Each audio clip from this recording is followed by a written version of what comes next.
নমস্কার বন্ধুরা, welcome back to my channel. তো যে যেখান থেকে আমার ভিডিওটা দেখছো, আশা করি সবাই সুস্থ ও ভালো আছো। আর তোমাদের ভালোবাসায় আমি খুব ভালো আছি। তো একটা সুন্দর সকালের সুন্দর শুভেচ্ছা তোমাদেরকে।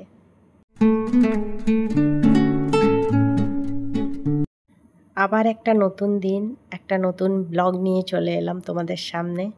তো অনেক দিন যাবৎ ভিডিও দিতে পারিনি আমি। কিছু শারীরিক প্রবলেম ছিল আমার, মানে শরীরটা ভালো ছিল না, সেই জন্য আমি ভিডিও দিতে পারিনি। তো বন্ধুরা, তোমরা সবাই আমার সাথে থেকো, আমার পাশে থেকো। তো আমার একটু দেরি হলেও কিন্তু আমি ভিডিও দেব, তোমরা সবাই জানো। আর পুজো তো এসেই গেল কাছাকাছি, মানে একদমই কাছে এসে গেছে। তার জন্য আমার ঘর ঝাড়া পরিষ্কার এসব নিয়ে তো তোমাদেরকে ভিডিও দিয়েছি। তো এখনও পর্যন্ত আমি পুরোটা ক্লিন করে উঠতে পারিনি, এখনও পর্যন্ত দেখতে পাচ্ছ তোমরা আমি ক্লিন করছি। আর আজকের একটু অন্যভাবে ভিডিওটা করার চেষ্টা করব, আশা করছি তোমাদের সবার ভালো লাগবে। আর ভালো লাগলে অবশ্যই তোমাদের যদি মনে হয় যে একটা লাইক করে দেওয়া দরকার, অবশ্যই একটা লাইক করে দিও।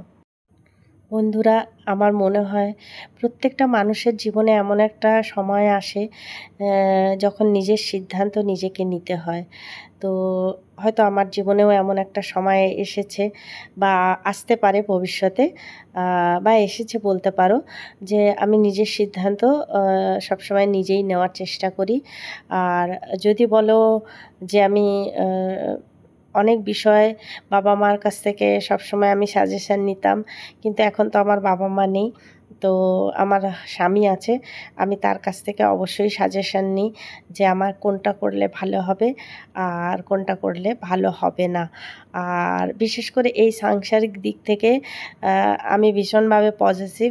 কেন, আমার সংসারের খুঁটিনাটি সব কিছুর ব্যাপারে আমি সবসময় সচেতন থাকি আর সচেতনভাবে কাজ করার চেষ্টা করি।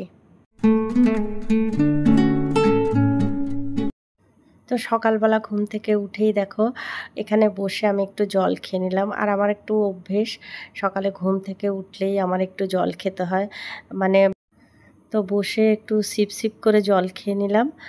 আর বসে জল খাওয়াই উচিত, কারণ দাঁড়িয়ে দাঁড়িয়ে জল খাওয়াটা উচিত নয়। বরং দাঁড়িয়ে যদি দুধ খাওয়া যায় সেটা কিন্তু শরীরের জন্য অনেক উপকার। তো দেখো তোমাদের সঙ্গে কথা বলতে বলতে আমি চলে এলাম হচ্ছে বেডরুমে মানে আমার ওয়ার্ড্রপটা ঠিক করব বলে চলে এলাম। তো ওয়ার্ড্রপটা আজকে অর্গানাইজ করে তোমাদের দেখাবো। তো ওয়ার্ড্রপটা অনেক বড় বন্ধুরা, সবটা তো দেখানো সম্ভব নয়। যেটুকু আর কি আমার ওই চুড়িদার বা কুর্তির কাউন্টার আছে, আমি সেইটুকুই তোমাদের সাথে শেয়ার করব। তো তোমরা দেখো আমি কিভাবে অর্গানাইজ করছি।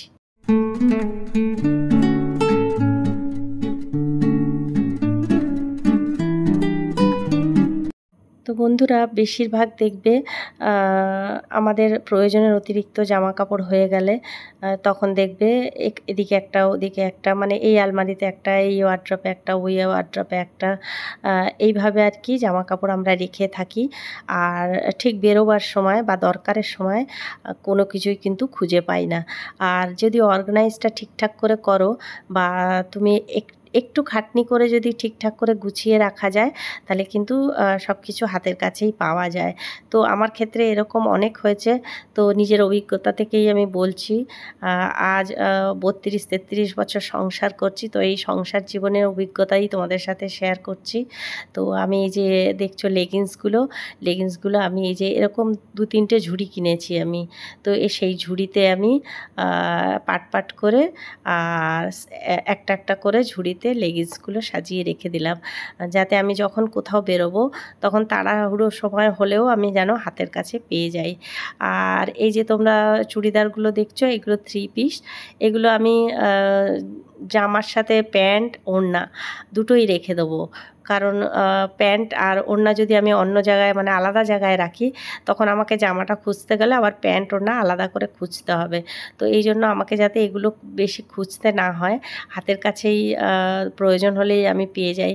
দেখবে আমরা অনেক সময় অনেক জায়গায় ঘুরতে যাওয়ার আগে প্ল্যানিং করে রাখি যে এই ড্রেসটা পরবো, বা আমরা মনে মনে ভেবে রাখি এই ড্রেসটা পরে যাব, কিন্তু যখন আমরা মানে সাজতে গুজতে যাই বা পরতে যাই তখন দেখা যাবে সেই জিনিসটা আমরা হাতের কাছে খুঁজেই পেলাম না। পরে কিন্তু খুঁজে পাই ঠিকই, কিন্তু যখন পরে যাওয়ার ইচ্ছা হয় তখন কিন্তু আমরা খুঁজে পাই না। তো এই জন্যই আমি সব কুর্তিগুলো আর যে 3 পিস চুড়িদারগুলো আছে সেগুলো সব প্যান্ট ওড়না দিয়ে চুড়িদারগুলো গুছিয়ে রাখি, আর যেগুলো সিঙ্গেল কুর্তি আছে সেগুলো আলাদা করে গুছিয়ে রাখি।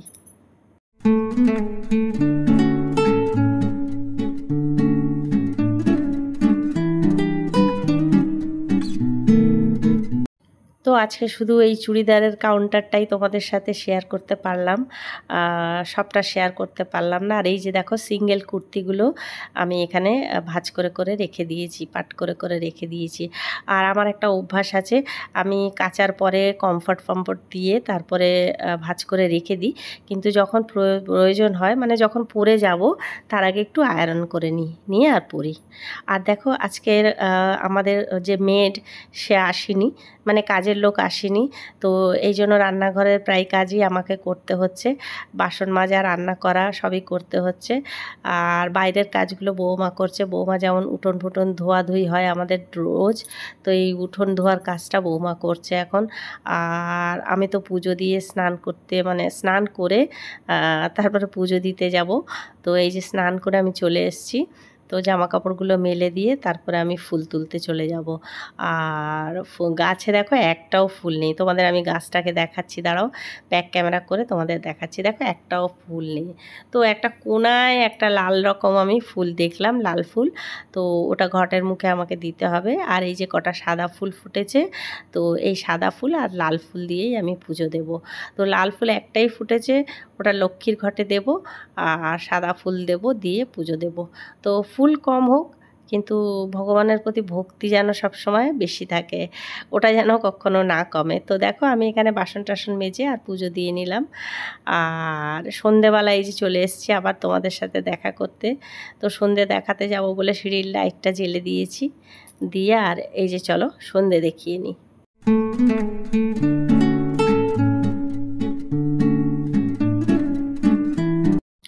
তো আমাদের মধ্যবিত্ত ঘরে গৃহস্থ বাড়িতে প্রতিদিন ঠাকুরের কাছে মানে তুলসী গাছের কাছে বাতি দেখানো উচিত রবিবার ছাড়া। আর প্রতিদিন সন্ধে আর সকালবেলা পুজো করা ভালো আর কি। আর সাথে দেখো আমি একটু ধূপ ধুনোও দেখাই ঠাকুরকে। আর গায়ত্রী মন্ত্র প্রত্যেক দিন আমি চালিয়ে দেওয়ার চেষ্টা করি বা চালিয়ে দিই। আমার শরীর ভালো থাকলে তখন আমি এই জিনিসগুলোকে করি। আর তোমরা সবাই জানো ধুনো জ্বালানো কত ভালো, ঘরে একটা পজিটিভ ভাইব্রেশন কাজ করে। তো ঘরে যাতে পজিটিভ ভাইব সবসময় থাকে, সুখ শান্তি থাকে, তো তার জন্য আমাদের এই আধ্যাত্মিক জিনিসগুলো করতে হয়।